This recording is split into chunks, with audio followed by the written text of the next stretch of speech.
সুবহানাল্লাহ আলহামদুলিল্লাহ লা ইলাহা ইল্লাল্লাহ লা ইলাহা ইল্লাল্লাহ লা ইলাহা ইল্লাল্লাহ লা ইলাহা ইল্লাল্লাহ মুহাম্মাদুর রাসূলুল্লাহ সাল্লাল্লাহু আলাইহি ওয়াসাল্লাম।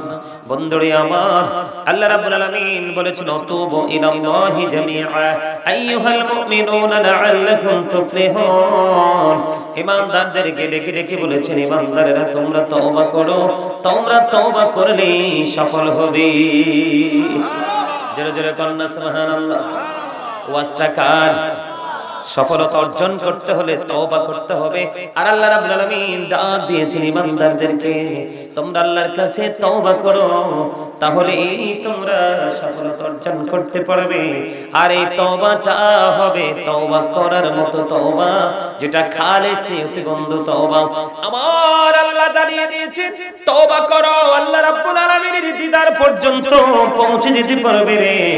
ও বন্ধু, তওবাটার মিনিংটা কি, মূল সারমর্মটা কি, তওবা মানেটা কি? আমি জীবনে যত গুনাহ করেছি এই সব গুনাহের জন্য আমরা চিরকাল লজ্জিত থাকব। কার কাছে? আল্লাহর কাছে লজ্জিত থাকব। জীবনে আর কোনোদিন অপরাধ করব না, এই প্রতিশ্রুতি আল্লাহর কাছে দিতে হবে। কি জীবনে যে অপরাধ করেছে সেটার জন্য চিরকাল আল্লাহর কথা মনে হলে, পরকালের কথা মনে হলে আমরা নিজেদেরকে লজ্জিত মনে করব। জীবনে আর কোনোদিন এই পাপ আমরা করব না, এই সিদ্ধান্ত করতে হবে। ওই যে আমার ভাই জাকির হোসেন একটু আগেই বলে গেছে, সৎ সম্পর্কে জঘন্য থেকে জঘন্যতর কথাগুলো বন্ধু, সত্যর অত্যন্ত ভয়ঙ্কর। আমি এই জন্য আপনাদেরকে বলছি, আমার দিকে তাকান। আমার নবী যখন মেরাজে গেল, মেরাজে যাওয়ার পরে এক একটা মানুষ এক একটা ঘরের মতো বড় বড়। জিব্রাইলকে প্রশ্ন করলো, ভাই জিব্রাইল এরা কারা রে?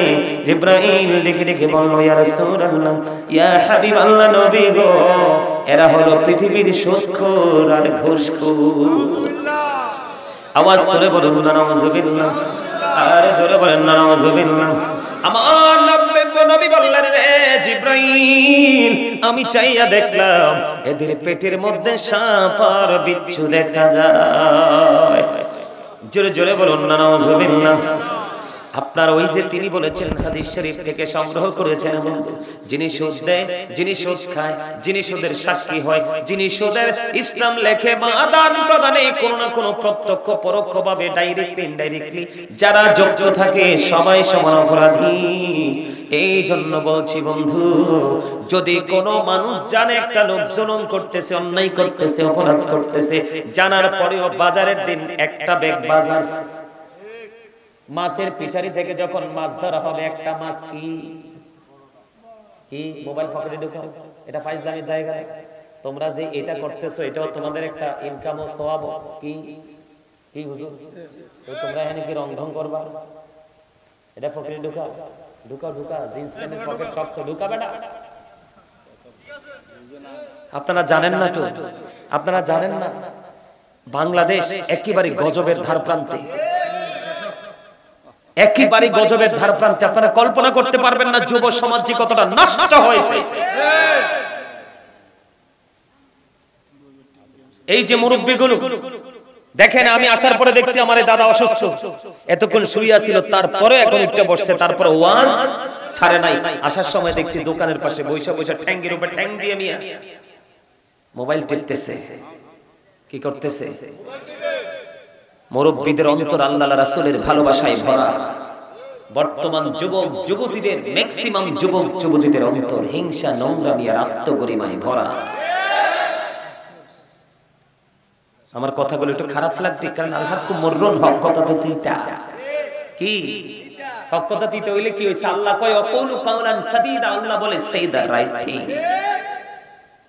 সত্য বলেছিলেন কে?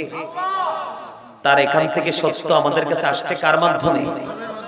রাসূলের মাধ্যমে।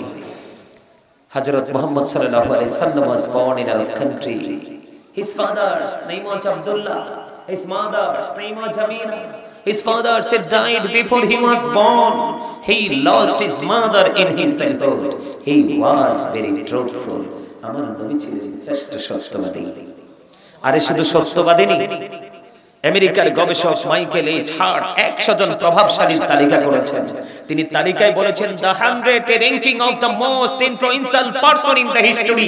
100 জন প্রভাবশালীর তালিকায় করার পরে তিনি সবচেয়ে সেরা চ্যাম্পিয়ন করেছেন আপনার আমার প্রাণের নবীকে। সুবহানাল্লাহ। ওয়া ইন্নাকা লাআলা খুলুকিন আযীম।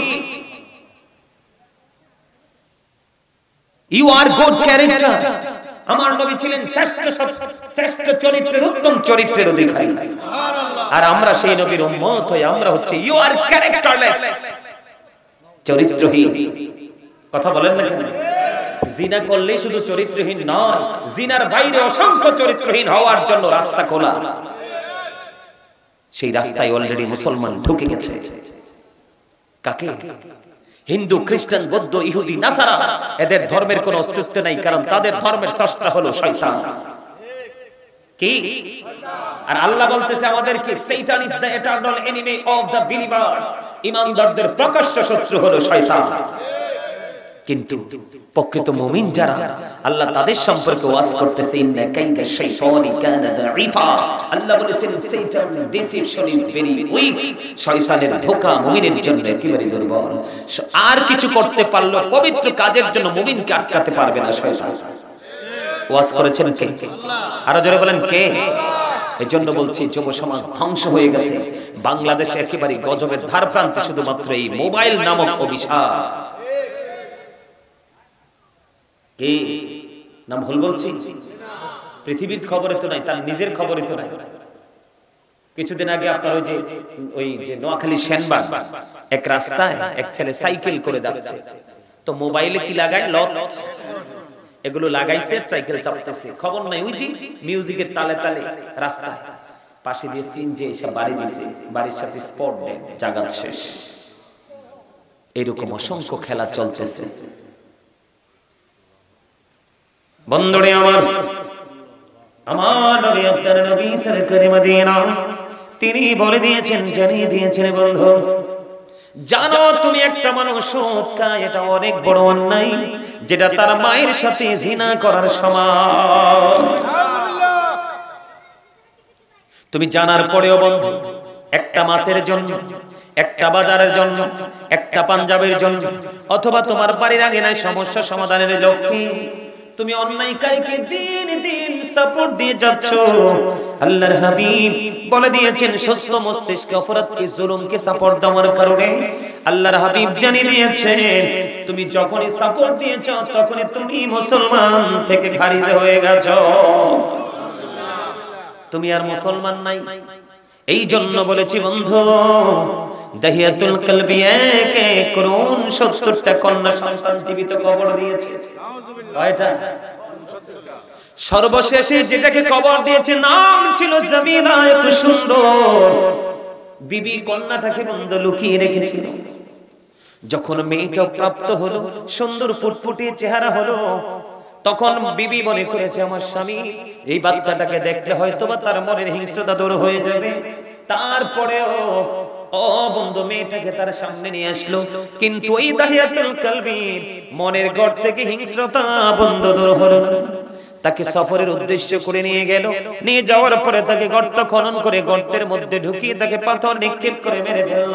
মেয়েটা বারবার বলাচ্ছে বাবা, বাবা গো, জীবনে কোনো দিন তোমার সামনে বাবার পরিচয় নিয়ে আসবো না, ছেড়ে দাও না, আমাকে পৃথিবী থেকে বিদায় করে দিও না। পাষাণ হৃদয়ে গলল না।